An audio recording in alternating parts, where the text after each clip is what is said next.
જામનગર માટે જોયેલા મારા પિતાના સપના સાકાર કરીને બતાવીશ.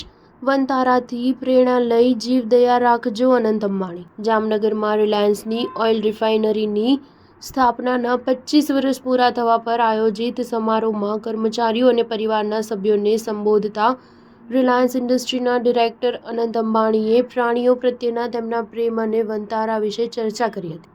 અનંત અંબાણીએ તેમના દાદા ધીરુભાઈ અંબાણીને યાદ કરતા કહ્યું કે મારા દાદાએ એક સપનું જોયું હતું કે એક એવી રિફાઇનરી બનાવવામાં આવે જે વિશ્વમાં સર્વશ્રેષ્ઠ હોય. 25 વર્ષ પહેલાં મારા દાદાના કાળમાં મારા પિતા મુકેશ અંબાણીએ એ સપનું પૂરું કર્યું. આજે હું એ વાતને લઈને આભારી છું કે મને બે મહાન પુરુષોનો વારસો મળ્યો છે.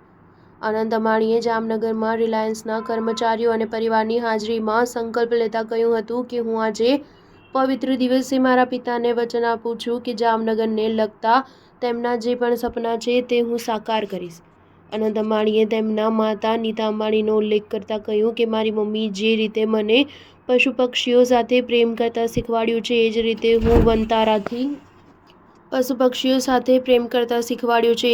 હું વનતારાથી પ્રેરણા લઈને આપ સૌને અપીલ કરું છું કે તમે પણ મને અનુસરજો અને પશુ પક્ષીઓને પ્રેમ આપજો. તેમણે કહ્યું કે વનતારાએ સાબિત કરી દીધું છે કે રિલાયન્સ પશુ પક્ષીઓનો પણ એટલો ખ્યાલ રાખે છે જેટલું માનવીનું ધ્યાન રખાય છે.